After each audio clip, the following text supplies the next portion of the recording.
Did you miss your deadline to renew your Medicaid coverage? You can still send your completed annual review form to Healthy Connections Medicaid. You may be assigned to another health plan, but you can ask to come back to First Choice within 60 days of renewed Medicaid eligibility. It's your family. It's your choice. First Choice is the right choice. Renew and choose us. Visit selecthealthofsc.com/renew to learn more.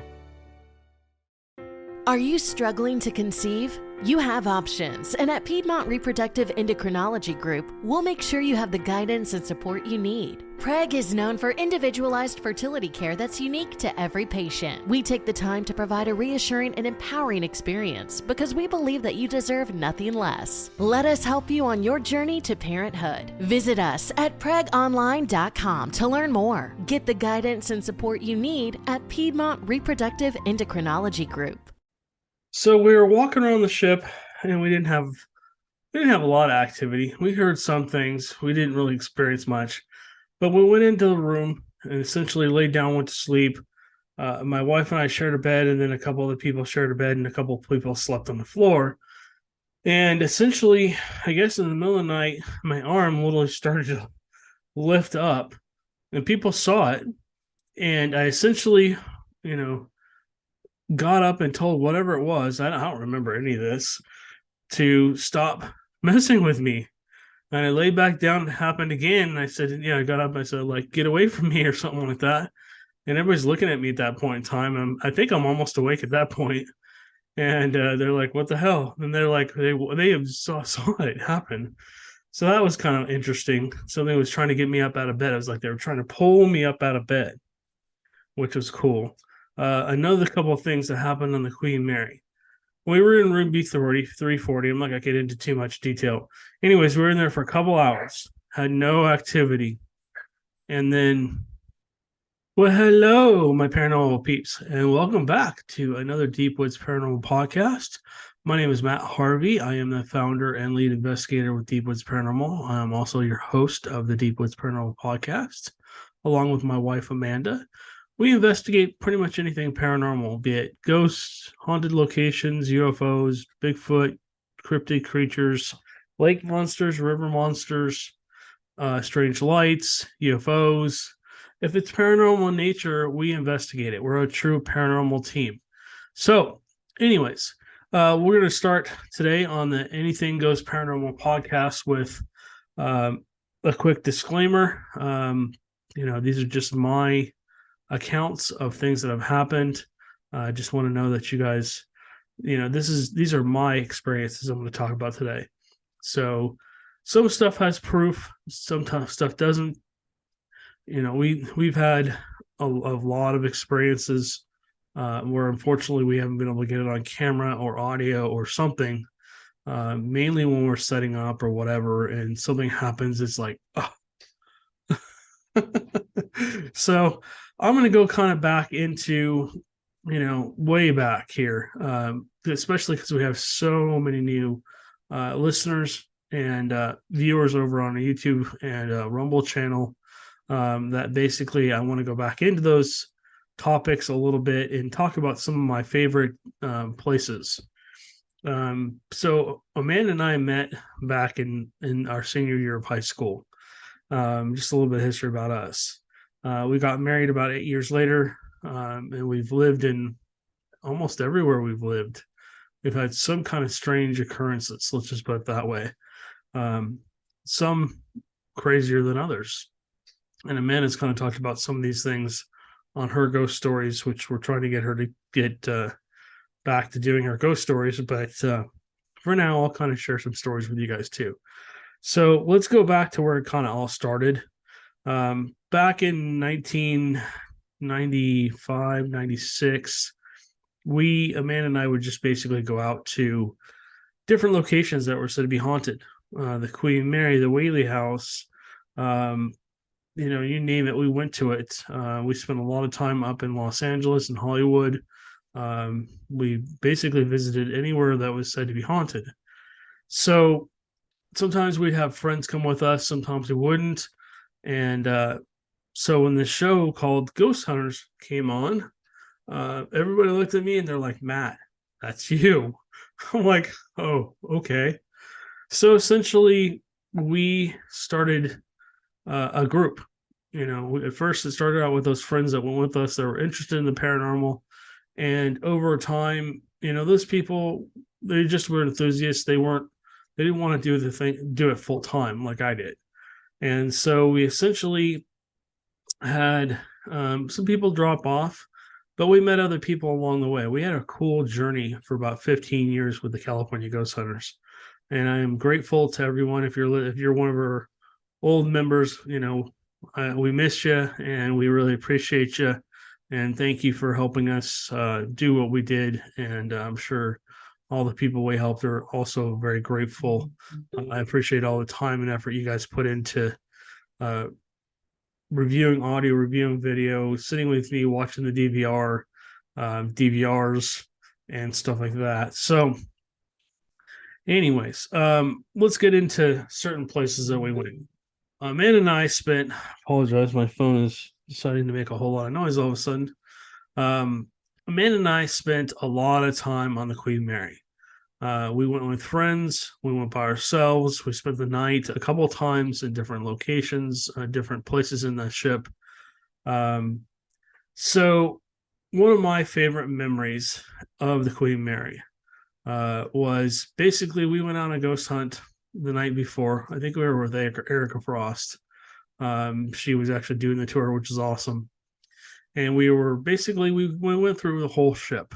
We spent like extra time. She took us through and allowed us to go into places that normally people don't get to go to.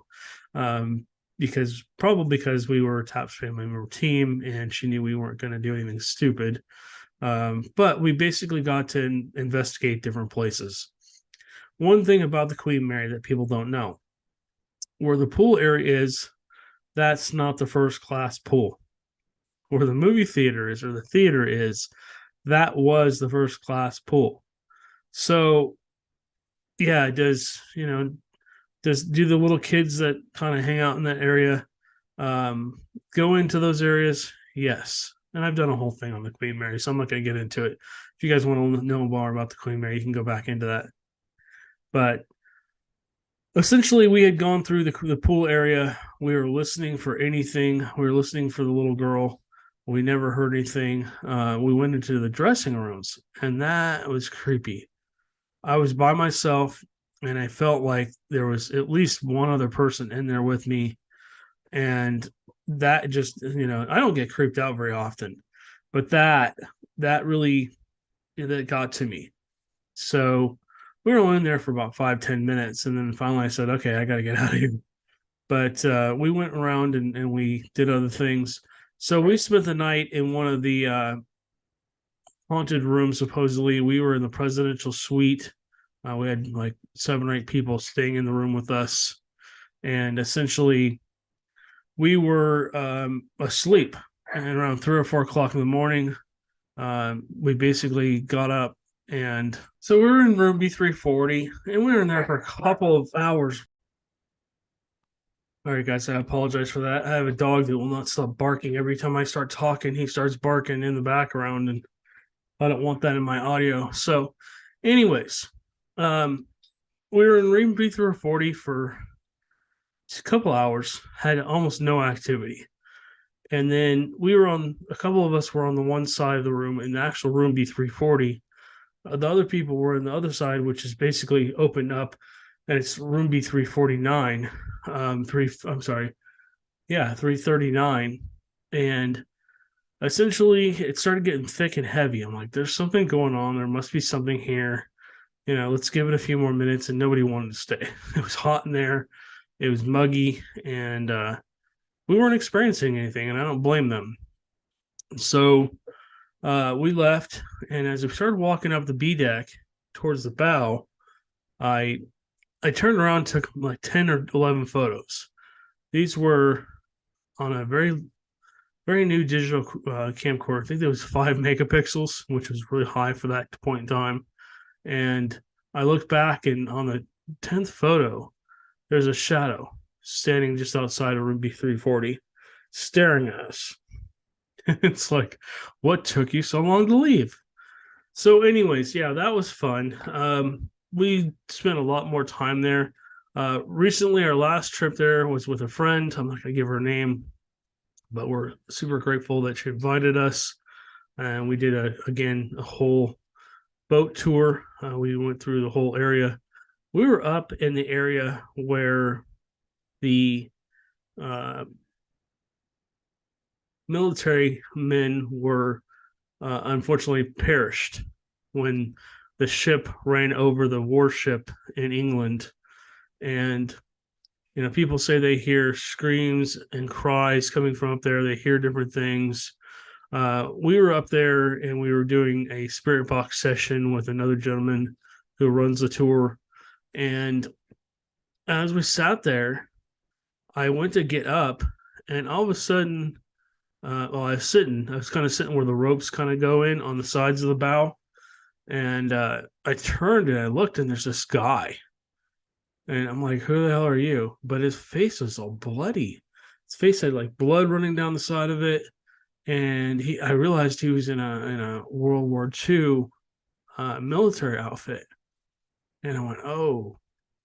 And he just glared at me like, why are you in here?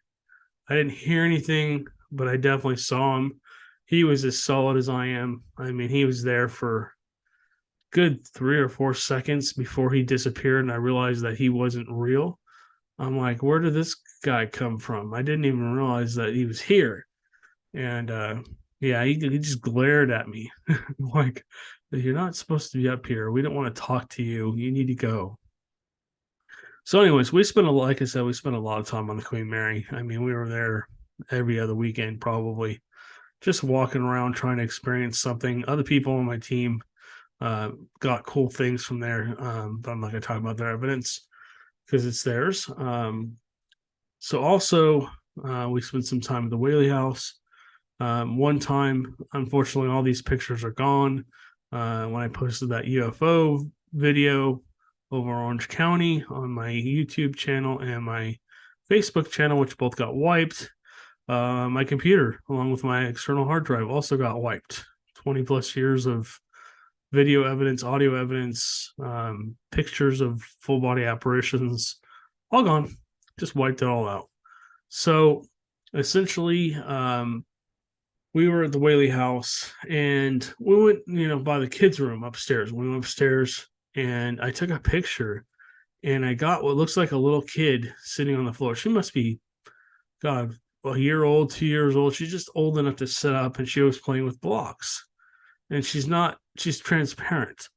She's not clear. And that was cool. Another thing that happened at the Whaley House is we were there with some other friends, and we went upstairs. And as I was walking upstairs, I just felt like somebody jumped on my back. And I literally turned around to look to see if one of my friends was playing a prank on me and just screwing with me. And I'm like, nope, there's nobody there. Got up to the stairs, up to the top of the stairs, looked around, came back down, and thank God my friend was there who could see what was going on, and he told it to leave. It was actually Yankee Jim, and I've gone into Yankee Jim. We've talked about the Whaley House a few times too, so I'm not going to go into that either. But one of my favorite haunts, and one of the places I gave the tours at. Let me actually backtrack. Let me go back into another place, but this was the place we did the tours. We were at what's called the Suicide Bridge in Pasadena, in California. It's a cool location. You have to be extremely careful. There is spirits there that want to hurt you. They are angry. They're frustrated. They jump to their own deaths, and they want you to do the same thing. I'll just put that disclaimer out there. You may go and not experience anything. But if you go and you're looking down from the bridge from the top, sometimes you'll see shadows, especially next to the government installation. They like run around the building kind of strangely and stuff like that. I think they've actually made it so you can't go down below anymore, below the bridge during the nighttime. It's blocked off. But anyways, back when you could. So I basically was doing a tour one night. I had a clipboard with a list of names. I checked everyone off. I had 17 people. and I did a head count, and other people did a head count. We did 2 people did a head count. Both people counted 17. So as we basically walked across the bridge, had almost no activity. Nothing happened, right? We walked to the other side, went down the stairs, came back up the other side to walk back across the bridge and see if we could experience anything. And as we got about 3/4 of the way across, all of a sudden, somebody in the group, I see them. They had blue jeans on, white sneakers. I can just describe them perfectly. A red jacket with must have been like an Adidas jacket or something. It had white stripes down the side, backpack on. And I couldn't quite make out the face, but they literally turned and looked at me and then climbed up. They were about, I don't know, 8 or 9 steps ahead of me. They were at the very front of the group. Literally climb up over the railing and literally jumped. I was on it like, sting on poop. I was right behind him. I climbed up on the railing on the inside, not the outside, and looked down, and everybody's pulling me back, and I'm going, well, somebody just jumped. And so we went through and we did a count. Again, 16. And I'm like, what the hell? So I started doing a roll call, called out everybody's names. Everybody was there. Nobody was unaccounted for. And there was nobody at the bottom of the bridge. So I don't know what that was, but something was trying to get me maybe to jump. And that's why I always tell people, I've talked about the suicide bridge before, I believe, that you have to be super careful. There's also possibly Bigfoot activity under the bridge. It is in the area, a rural area, where it's kind of foresty down there. There are deer and stuff like that and other animals. There is a freshwater creek that goes through there. And then we've also we got tons of EVPs down below. And then, we'd hear people walking around. We see the shadows and stuff like that. That was just a cool location. Wouldn't mind going back there sometime. I don't know if you can get down below anymore, but anyways, so moving on. One of my favorite places was Black Star Canyon. I pretty much lived up there for 3-4 years. After I kind of disbanded the California Ghost Hunters and gave it to a friend, said, hey, take the group, do what you want with it. I basically took about a month or 2 off. I needed to kind of clear my head, get myself back focused on what I was supposed to be doing. I was still helping people here and there in their homes. But essentially, I was basically on my own. And every once in a while, Amanda and other people would come with me. But I used to go up to, when I first started, I would go up to Black Star Canyon just because it kind of drew me there. It was a place where everybody said, oh, you shouldn't go there. That's not safe. You shouldn't be out there by yourself at night, especially at night. It's evil. It's this, it's that. I don't think Black Star's evil. I think people are just scared, mainly because it's very secluded.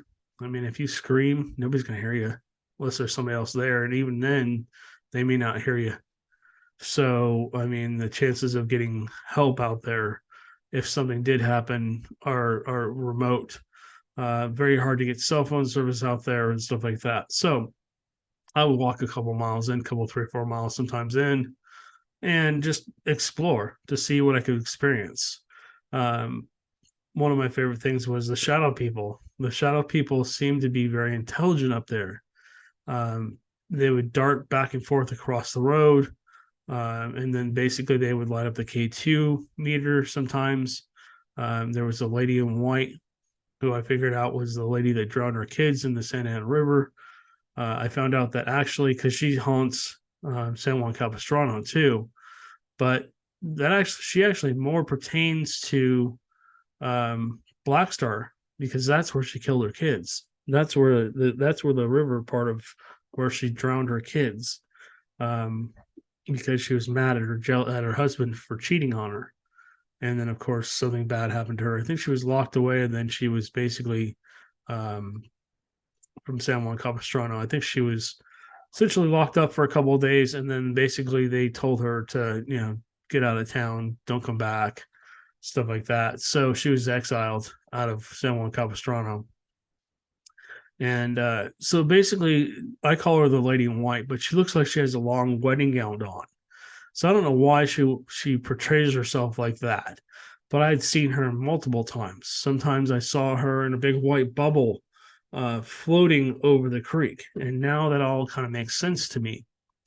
But as I went into Black Star Canyon, I mean, Black Star Canyon is one of those locations where anything could happen. Anything paranormal could happen. You could see a dog man. You could see a cryptid. You could see a Bigfoot. You could see a UFO. You could see a ghost. You could see a shadow person. If it's paranormal in nature, it probably could have happened there. I don't know why that canyon is so messed up like that. But there's been a lot of murders that have happened. A lot of people have been unfortunately killed up there without basically anybody knowing what happened to them. There's a lot of unsolved mysteries. There was a gentleman that was found completely charred. The only way they could identify him was by his teeth, I think. There's motorcycle accidents that happen up and down Santiago Canyon Road. I had a biker. I had a experience with a biker where he essentially, basically walked by us one night. We could hear him walking in the gravel. I was up there one night. It was a little foggy, but I could see pretty clear. And I was just taking picture after picture, and he appears. He looks a lot like me, but he had an open T-shirt, wasn't wearing a hat, had the aviator sunglasses on, and looked like he had a leather jacket on too. And he appeared for me, which was cool. I developed a relationship with the spirits out there, and to the point where I could say, have you seen a Bigfoot? And I know everybody's like, what? Take all this with a grain of salt.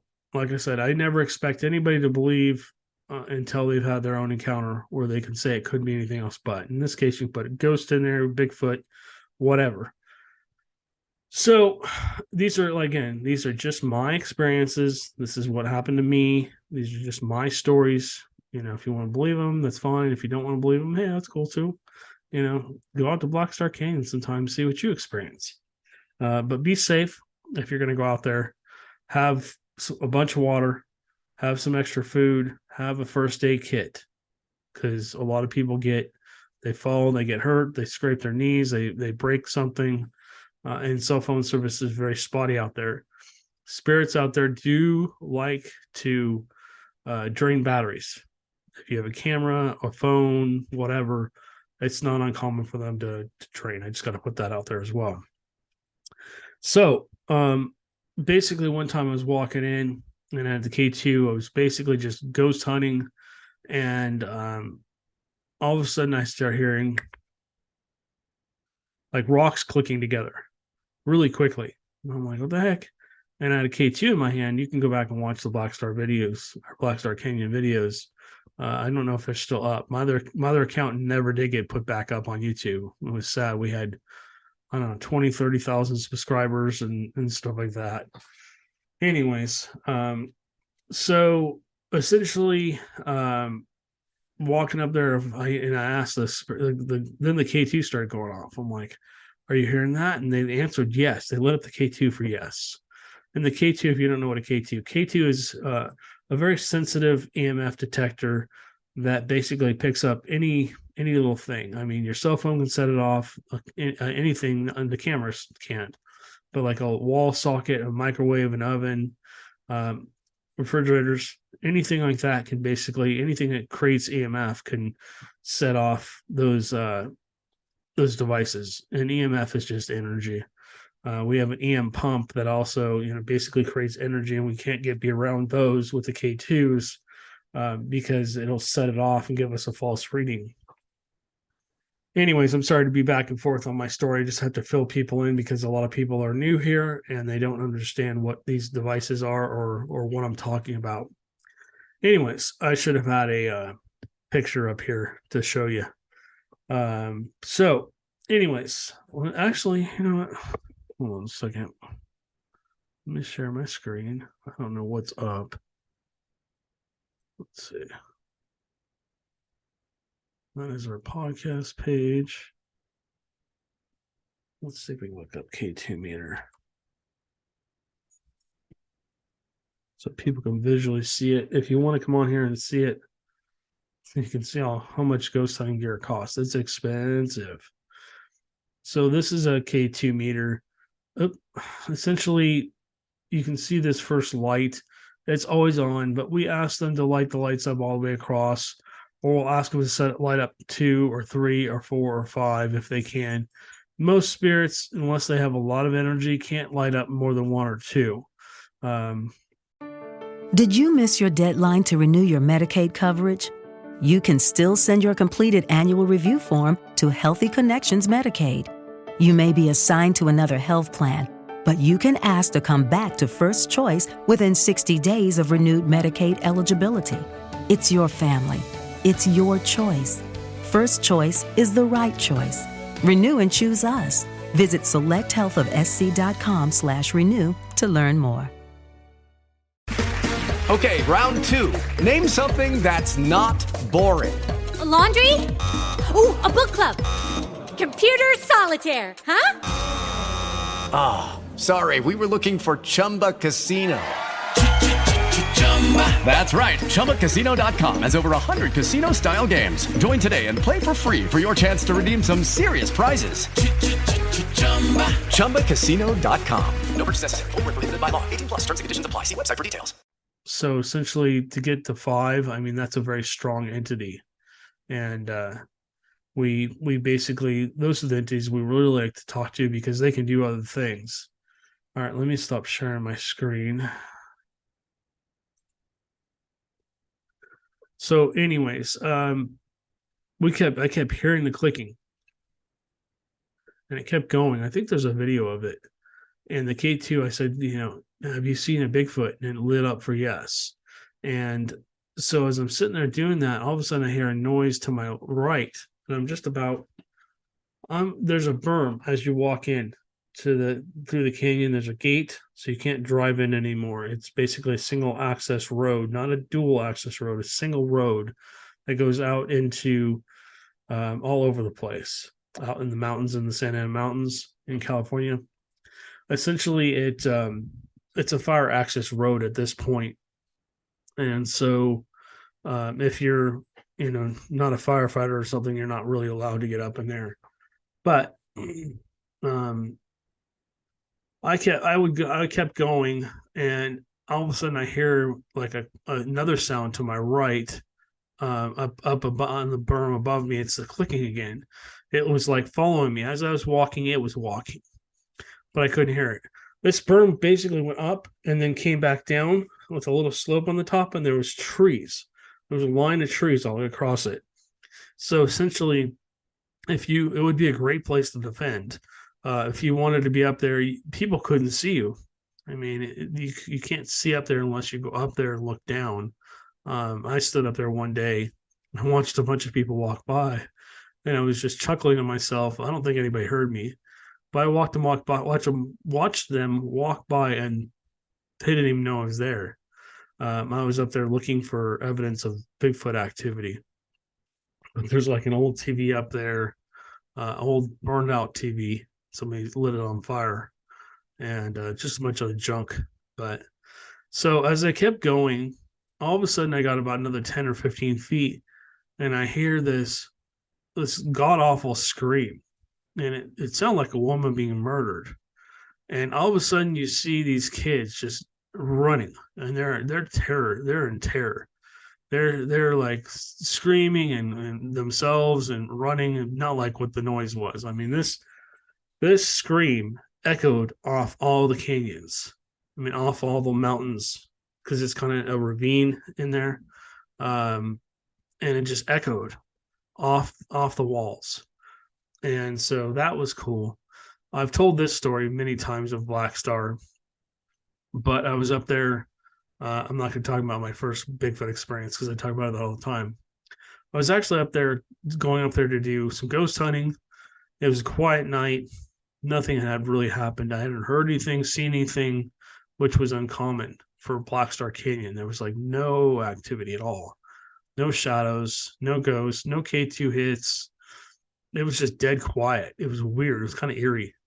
So I walked up to where the trees grew over. And if you don't know what Black Star Canyon is famous for, it was an old area where they used to mine black coal. And so there's mines still all over the place in there. Some of them are in the walls of the hills. Some of them, are vertical shafts. And supposedly they have methane in them, so you wouldn't want to go down them. And then there's, of course, the famous area they call the waterfall, where water comes out of one of the old mines that they basically dug into the side of a hill. And when it rains, actually has to rain quite a bit for the waterfall to be active. Otherwise, it's just dry. There's also supposedly somebody sent me a picture of a Bigfoot print in like a rock. I'm guessing it was mud at that time, and it's petrified. It's really old. So, I don't know how old it is, but it's old. Anyways, getting back to my story, I was walking up about a mile in where the trees grew over. We called it where the trees grew over because it's creepy. I mean, it looks like a tunnel, big dark tunnel, and then you go out, you keep going up the hill, and then on the right is where the mines are. So I'm walking up there, and as I got to that area, I heard a growl, and I'm like, okay. Now there's mountain lions up there, and I had seen in that same area a mountain lion jump the barbed wire fence on the right, walk across the path, jump the barbed wire fence on the left, and keep going up. That was weird. What is that?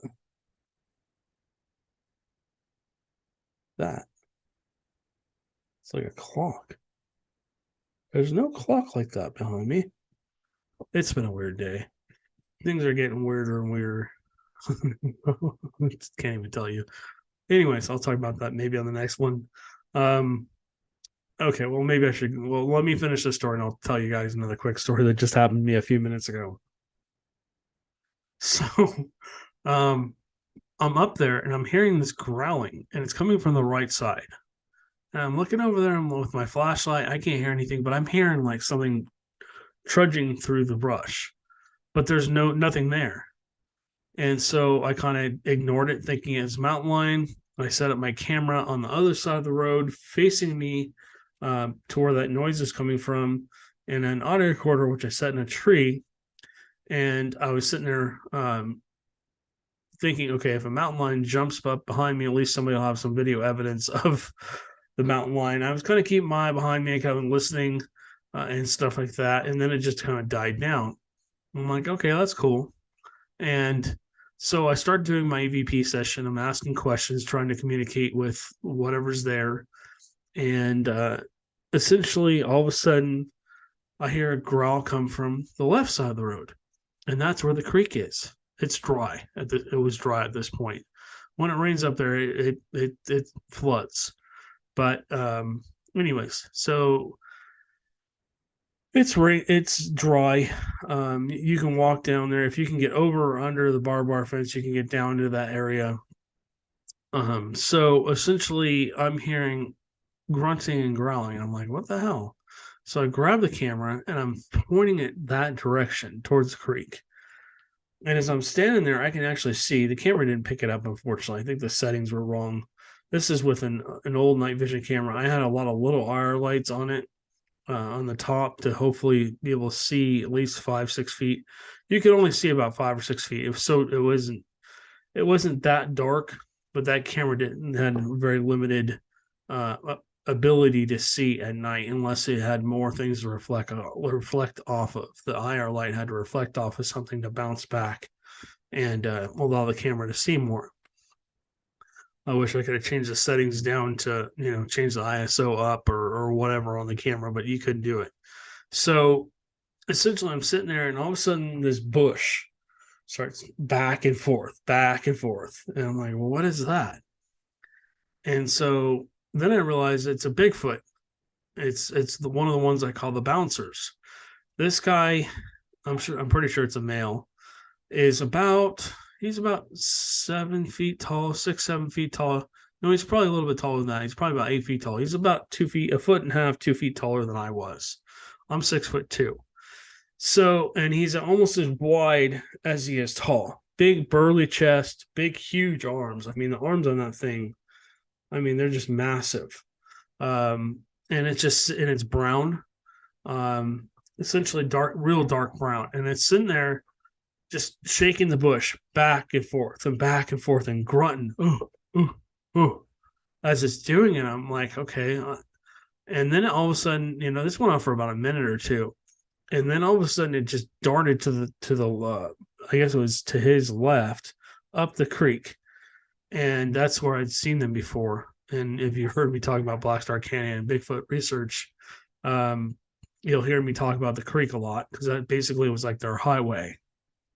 It was down in an area where you couldn't really see unless you were up high enough. And I have other stories about that. Anyways, so long story short, I thought I got him on camera. I thought I got it on video camera. I was like, oh my God, I got it. And so I was super excited. And I'm like, okay, I'm going to wrap up my night with that. Not expecting to have anything else happen, right? So I'm walking back down and I'm about 200-300 feet from where I just was. And I get to an area where the hillside kind of slopes down. And it's probably about 4 feet tall. Where it slopes down and kind of levels off where they cut the road through. And so there's an embankment there. And as I'm walking down, for some reason, I was on the left side of the road. I just didn't feel comfortable being on the right side because that's where the creek was. And I'm like, okay, if this thing's following me, it's going to probably follow me to the right. I didn't know it had flanked me. It literally had gone down the creek, gone back up, and gone back up the hill. And that hill is 40, 50, 60 feet tall, almost vertical. So how it did it, I don't know. Maybe it was the other one. I believe they were twins. I believe that what I call the bouncer. There's two of them. They look almost exactly alike. And so I call them the bouncers because they're big and burly and they're not super tall. Anyways, I'm walking down and all of a sudden to my left, I just turned and glanced like this, kind of where my chin was almost even with my left shoulder. And I look over and there's this thing. It's just crouched down. I mean, it must have been 5-6 feet tall, crouched down. And it's just big burly thing. I could see it. I could see the hair. I can still see it in my head today. It had red glowing eyes. And I'm like, ugh. And I didn't see anything. I didn't do anything. I just sped up my pace about a little bit. I didn't want to run because I didn't know what would happen if I would run. If I ran, it probably would have given chase. I just think it would have chased me. It would have probably chased me down, and who knows what would have happened after that. I was within a foot of this thing. I mean, I could have reached out and touched it. If I was a little bit braver, if I wasn't in shock from what I had just seen, maybe I would have turned around and grabbed the camera and turned it back on. I don't know what I was. At this point, I wasn't thinking. I was more scared as hell than anything. And I mean, that was a super close. That's the closest no, I take that back. That is one of the closer encounters I've had with these guys. I've had another encounter where I almost ran into one, right into the stomach of one. If it hadn't growled, I basically would have walked right into it. Anywho, I turned and looked, and then I turned my head back like I didn't see it. And then I basically walked about 6 steps. I remember walking and my heart was going so fast. I can remember my heart was almost beating out of my chest. And I finally stopped and something said to me, you gotta get that on video. You got to turn around and get that on video. Because I should have been able to get it on video for where I was. And I turned around and I looked and it was gone. It made no noise. It was just gone. I didn't hear it move at all. Didn't make any noise walking away. So if that wasn't enough, my heart was already racing fast enough. I turn around and there's a shadow person standing literally right in front of me. And oh my God, that scared me too. I'm like, and like I said, I don't scare easily. But then, as I started walking back, I laughed. I said, "Okay, you got me." To the shadow person. I wasn't talking about the Bigfoot. But as I was walking back, I started hearing snap, crunch, tree branch break, and it literally followed me all the way down to where that turn is. And then I think I could feel them. I felt like I was being watched. Felt like something was kind of chasing me, if you will. But they were staying far away. They were staying up in the tree line. As you come around that corner, the area is kind of flat there because they used to have cattle and stuff in that area. So all the way up to where you get to that where berm right by the gate, and then it goes up and basically this little hill there. So yeah, basically all the way out to the gate, I just felt like I was being watched. And I remember the very first time we went to Black Star Canyon, we went with I think we had about 10 people, and we were walking. We had all kinds of strange things happen the night. This is back before, you could get really the night vision cameras or anything like that. I think we had a wind-up camera, like the disposable wind-up camera. We had a rope. We had some food with us, some water. I don't think, let's see, I think we had a cell phone, but it was like $3 or $4 a minute, so we didn't want to use it, and there was no cell phone service up there anyways. We're just walking down the path, and we would stop, and just everybody in the group kept saying, "Matt, it feels like there's people all around us." And as we stop here, like somebody walking through the gravel with us, you could hear more footsteps, and we were all stopped. I'm like looking around, I'm like looking at everybody, and I'm hearing these footsteps. I'm literally facing everybody and going, okay, yeah. But yeah, just a real special place. So my ghost stories are taking forever here. I don't know how long I've been on this podcast. So let me kind of keep going, and then we can kind of continue this maybe next week. Let's go with one more story. Let's see. What's a good one to tell? Where was another place that had crazy activity? I talked about that last week. Oh, I know what I was going to talk about. Smitty Cafe. So when we first moved to Texas about 4 years ago, we went out to dinner. We went out to lunch with my mother-in-law. She took us down there to go enjoy a tour of the Bluebell ice cream facilities and get a sample of the ice cream, which was very, very good, by the way. Highly recommend Bluebell ice cream. So we were basically we stopped at this little town, and basically it's called the Smitty's Cafe and Bakery, I believe. Excuse me for 1 second. Sorry about that. So we had lunch there, and I'm sitting there and I'm going, this just feels weird in here. And I didn't know that was a pre-Civil War location. That had been built back in the 1840s, 1850s, and been part of the Civil War, actually, part of the post-Civil War, let's put it that way. So that town essentially was occupied by the North after the Civil War. And what happened was half the town was actually burned down one night when the citizens of that town essentially rose up and said, hey, we don't want you here anymore. You need to go. And so as the North left, the soldiers left, they lit a bunch of burnt buildings on fire. And I found out later that this is one of the buildings that caught fire. It didn't burn down, but it did catch fire.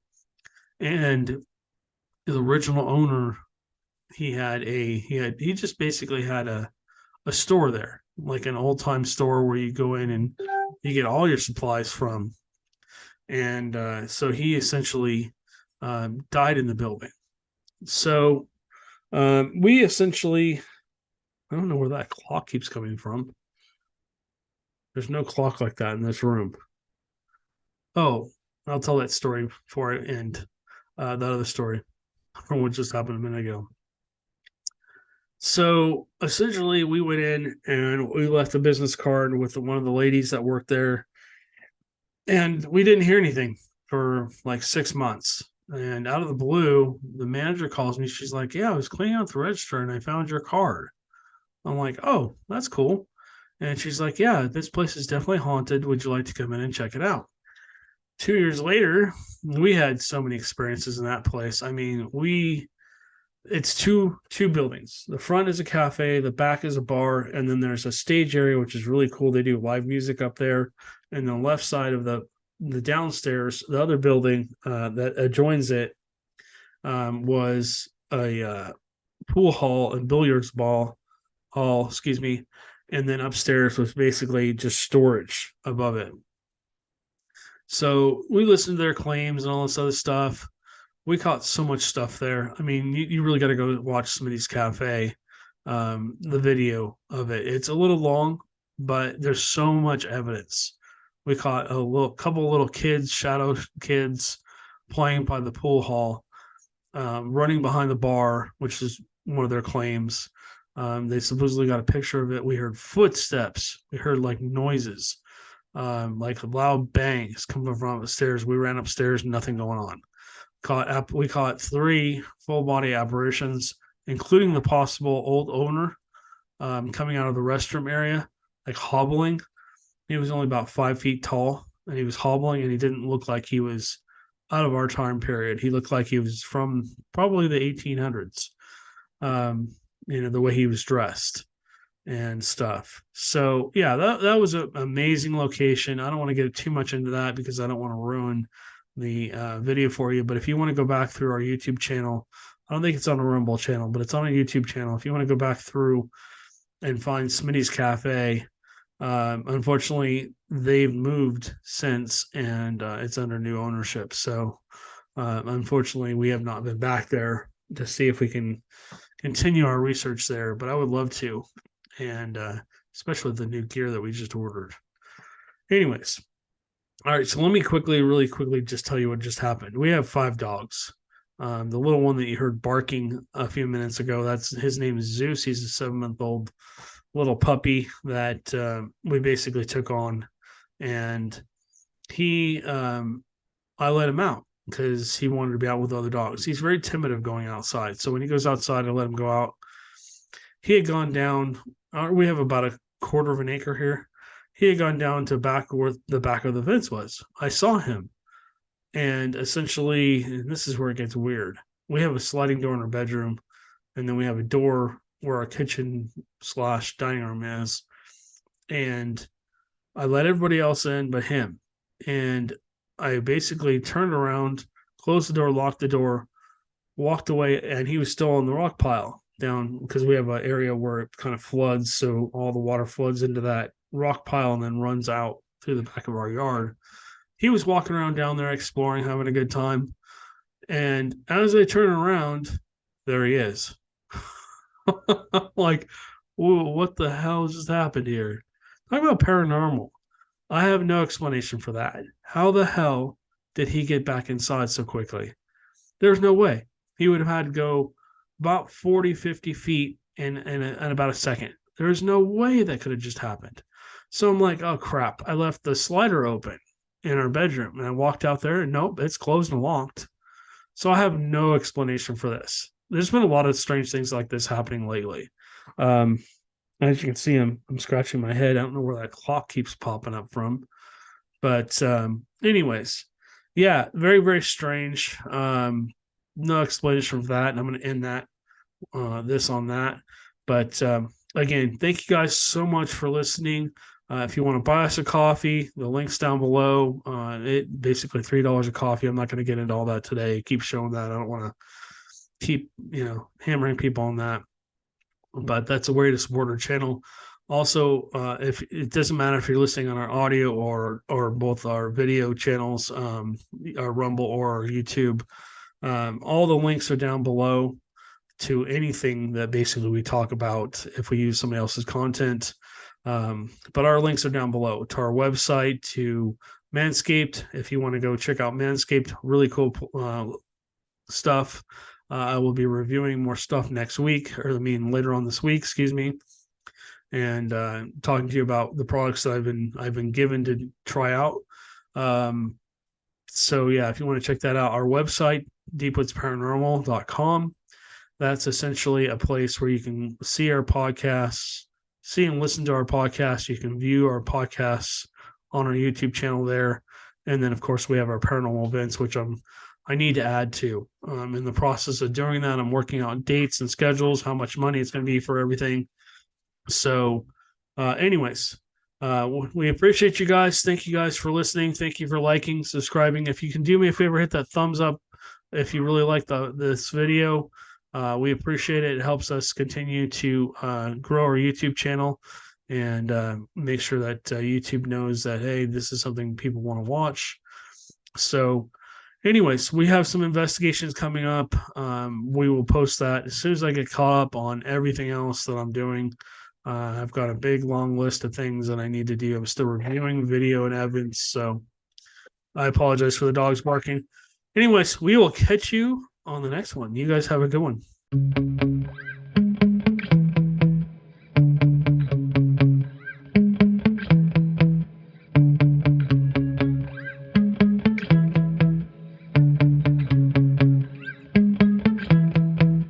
Hello, it is Ryan, and we could all use an extra bright spot in our day, couldn't we? Just to make up for things like sitting in traffic, doing the dishes, counting your steps, all the mundane stuff. That is why I'm such a big fan of Chumba Casino. Chumba Casino has all your favorite social casino-style games that you can play for free anytime, anywhere with daily bonuses. That should brighten your day a little. Actually, a lot. So sign up now at ChumbaCasino.com. That's ChumbaCasino.com. No purchase necessary. VGW Group. Void where prohibited by law. See terms and conditions. 18+. Judy was boring. Hello. Then Judy discovered ChumbaCasino.com. It's my little escape. Now Judy's the life of the party. Oh, baby, mama's bringing home the bacon. Whoa, take it easy, Judy. The Chumba life is for everybody. So go to ChumbaCasino.com and play over 100 casino-style games. Join today and play for free for your chance to redeem some serious prizes. ChumbaCasino.com. No purchase necessary. Void where prohibited by law. 18+. Terms and conditions apply. See website for details.